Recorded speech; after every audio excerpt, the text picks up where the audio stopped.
I'm Harvey Phillips, I'm 20-year-old and I'm a power swimmer.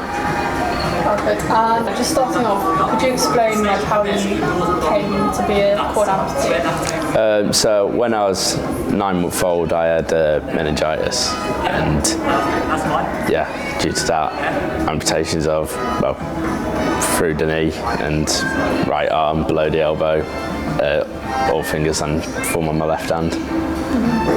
And when did you start swimming?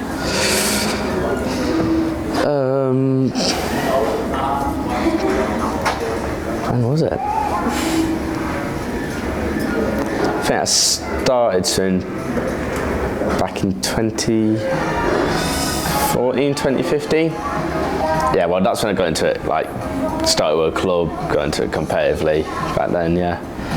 Originally got into it because I was out in Turkey on holiday with my dad and I wasn't allowed to be around the pool if I couldn't swim.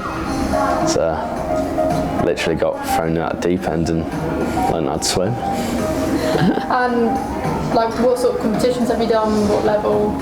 So far I've competed internationally a few times and coming up off out to Italy next month for another World Series event. And can you talk me through sort of your classification and what should happen with it and stuff? Currently I'm classified as a S4, SV3, SM4, and just put in a appeal to get it reviewed and looked at once again, and unfortunately they just found out it's been rejected. So not best pleased with it, but. What does that sort of mean for you in competing? Competing internationally, it makes everything a whole lot harder and pretty unachievable to compete at a top level compared to as what we think is the correct classification, which is S3. And what about snowboarding? How did you sort of get into that? Got into this about a year ago now. Since moved up here, I was just speaking with Ellie. Came along a few times while she was here, and then got in contact with Swifty and the rest of the guys, and went from there really. And how would you sort of compare snowboarding to swimming? Are they completely different? Yeah, massively different, to be fair. Big contrast between the two. Yeah. I guess you enjoy both of them, but have you got any snowboarding goals at all? Just basically be comfortable, confident on the board, and hopefully get on some mountains in the near future. In terms of categories, would you like to see a double above the category introduced, maybe in snowboarding as well as swimming? There's more of us coming into it, so I reckon if there was a category for us or close aimed at us, then it'll be a good thing for the sport. Do you think more people would get into it if there was more specific categories? Because it just offers better competition for people like us and more opportunities in a way. Yeah, so I've asked this to everyone. What do you think the most, the biggest misconception is with being a multiple amputee? Most things you want or need, legs and stuff, you sort of have to fight to get the what you sort of need or deserve really, and even just making the snaps for snowboarding, I'd have Swifty come along to my appointment to tell them exactly how they're made, because they just basically go out a handbook from what they know or think is correct, whereas You said you've been snowboarding a year. How often do you actually get to come? Or I know you're injured at the moment, but... To be fair, I've only done it 3 times. I think I've been on the snow 3 times. So past few times there's been days on today.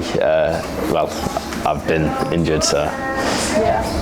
took a bit of a back seat at the minute. But What happened to your back? A bit more? I've just pulled my back one session getting out of the pool, and I think it was over what I did the day before as well. I was in the gym, had a weight fall sort of awkwardly, and well, put me out of the water and out snowboarding for 2 months. Been on a steady rehab program now, getting back into everything. And you moved to Manchester from Sheffield, is it? Louth, I'm from originally, Lincolnshire, yeah. Yeah. And live with Ellie now. And Yeah. what's that like? Is that easier for training to have the two of you together? Yeah, it's pretty good because, well, we live and breathe the same thing pretty much, and yeah, pretty similar in a way. So. And did she sort of get you into snowboarding? Yeah, can't lie. Yeah. Have you been to the mountains? No, not yet. Yeah, looking forward to though. Is that something you want Yeah, to do? definitely. And if any competition came up, would you be open to doing some snowboarding? Yeah, I'd be happy to do it. Yeah. Do you think sport is important for people who've experienced things? Say again, sorry. Do you think sport's important for people who have lost limbs? Yeah, because in a way it's like, or how I see it, it's like a sense of freedom. I can be me, and like for me, sports just opened up a lot of different opportunities that I don't think I'd have, like generally in terms of most other people. So. And Carry on. Have people ever doubted your capability to do things? Yeah, especially when going into newer sports and stuff like that, get a lot of sort of funny looks and people sort of questioning why you're there as such. But has Daxcom helped sort of overcome that for you? yeah, because well, to be fair, it's like when I first heard about snowboarding, I was like, how would I snowboard? And yeah, it's opened my eyes a bit as well, to be fair. So yeah. Nice. What are your next plans for anything, swimming, snowboarding? Swim off out to Italy next month, then got British champs in April, and then see what happens from there. And snowboarding, it's just getting back out on snow, really, giving it a go again. And didn't you say that you and Ellie are the only quads in this country swimming? Yeah. There isn't just one Japanese, is there? Yeah, there was one Japanese bloke. He's retired now, and I'm pretty sure I'm the only male quad amputee. Or there's some which have a lot longer limbs and stuff, or below the knee. But yeah, as I am, I'm the only one, I'm pretty sure. Such a coincidence that you and Ellie both in the same place. Yeah, it's. And you're the only two. Yeah, it is pretty mental, to be fair. How we've both gone down. It's pretty much the same path in life, and yeah, it's pretty nuts.